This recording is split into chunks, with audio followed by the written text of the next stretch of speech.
Vision संभव 2021 के कार्यक्रम में उपस्थित सभी महानुभावों को मेरा सप्रेम नमस्कार। इस कार्यक्रम में उपस्थित सभी उद्यमियों, इनोवेटर्स और उद्योग के प्रतिनिधियों को संबोधित करते हुए मुझे अत्यंत ही प्रसन्नता हो रही है।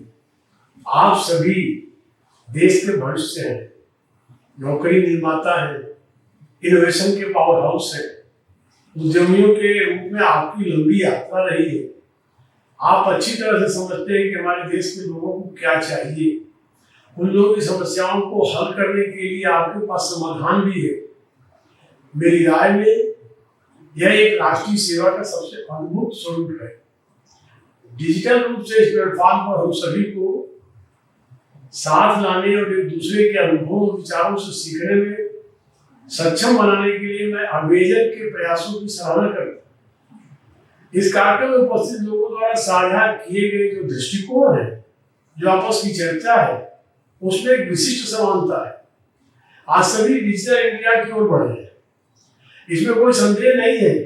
इस समय टेक्नोलॉजी में असीम शक्ति है, जिसका उपयोग देश भर के लोगों को सशक्त बनाने के लिए किया जा रहा है और हमारी सरकार की विशेष पहलों में से एक है।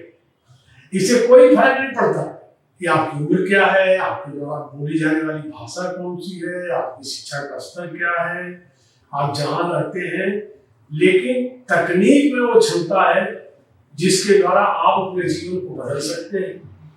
ई कॉमर्स एक ऐसा मंच है, एक ऐसी टेक्नोलॉजी पर आधारित रेवेन्यू है जिसने पिछले कुछ वर्षों में छोटे और मध्यम व्यवसायों को पूरी तरह से बदलकर एक नई गति प्रदान की।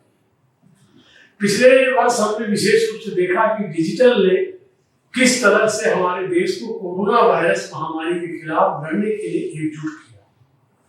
हमारे माननीय प्रधानमंत्री श्री नरेंद्र मोदी जी ने हमें एक आत्मनिर्भर भारत बनाने के लिए, आत्मनिर्भर भारत के लिए और सक्षम समर्थ भारत दुनिया के लिए भी बने, इसके लिए प्रेरित किया।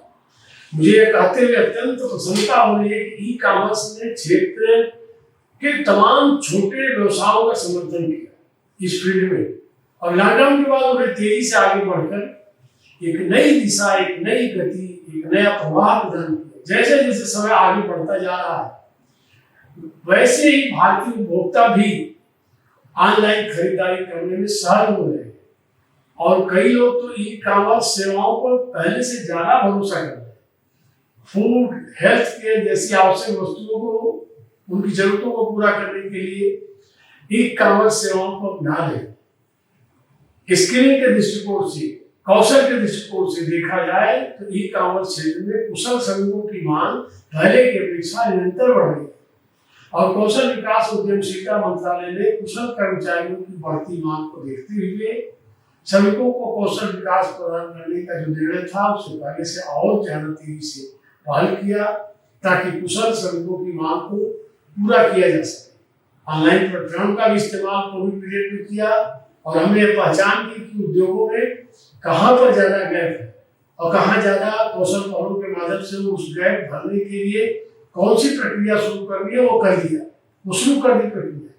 टेक्नोलॉजी और दैनिक जीवन के विभिन्न कार्यों और पहलुओं में एकीकृत करने के लिए डिजिटल इंडिया द्वारा एक इकोसिस्टम बनाया जा सकता है। उदाहरण के लिए जब पिछले साल लॉकडाउन की घोषणा की गई थी तो सरकार द्वारा चलाए जा रहे लगभग 2700 से अधिक ITI और हमने उनमें एक पाठ्यक्रमों को नया रूप दिया और अनेक ग्रेडेड ITIs को भी नया रूप दिया। हमारी सरकार 300 पॉलिटेक्निक में भी संभव हो सकता था, हम टेक्नोलॉजी के माध्यम से इसे और अच्छे से चलाते हैं और चलाने की कोशिश में है। यही टेक्नोलॉजी की ताकत है।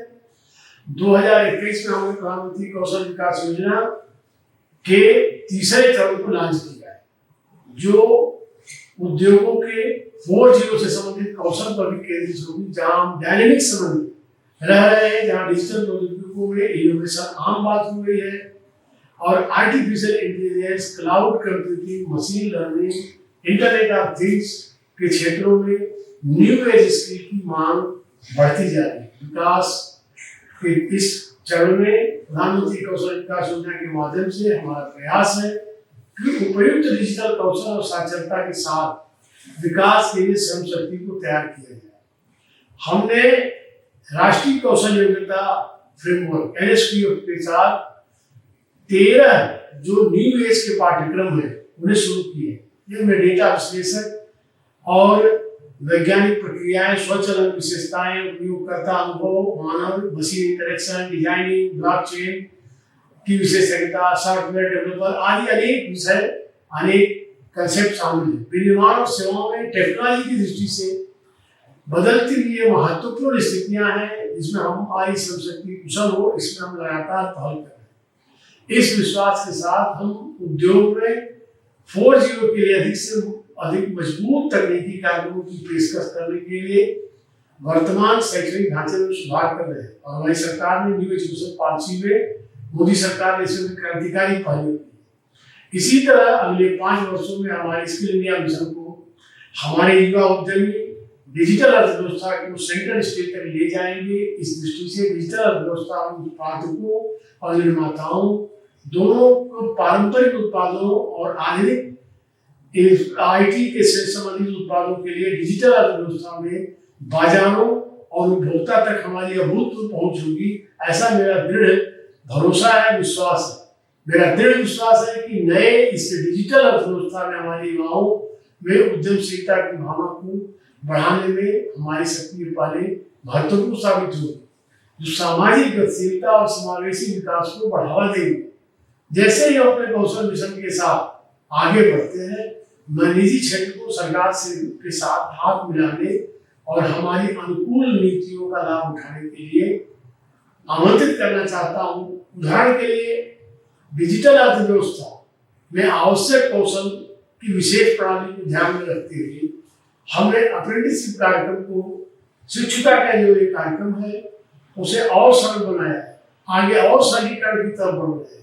अनिवार्य रूप से जो on the job role skilling पर हम फोकस कर रहे हैं। अप्रेंटिसशिप की अवधि पूरी होने के बाद ऐसे श्रमिकों को कंपनी द्वारा नियुक्त किया जाता है। कंपनियों को इसमें और आगे आना चाहिए। हम उद्योग इको फ्रेंडली अप्रेंटिसशिप पॉलिसी बनाए हैं 2021 के शिखर सम्मेलन में, जो संभव काम कर रहे हैं। इसमें आपने मुझे संबोधन के लिए बुलाया, इसके लिए अमेजन का मैं हृदय से आभार व्यक्त करते हुए आपकी भावी सफलता में शुभकामना देता हूँ। यह मंच उद्यमियों को आगे बढ़ने का एक बड़ा सुनहरा अवसर प्रदान कर रहा है। हम सभी को नवीन कार्य प्रणाली और टेक्नोलॉजी को अपनाते हुए अपने उद्योगों को और आगे बढ़ना चाहिए। हम उपस्थित सभी आदरणीय जनों का, सभी प्रतिभागियों का आदर पूर्वक नमस्कार करते हुए अपनी अनंत शुभकामनाएं देते हैं। एक बार सभी का बहुत बहुत धन्यवाद। जय हिंद।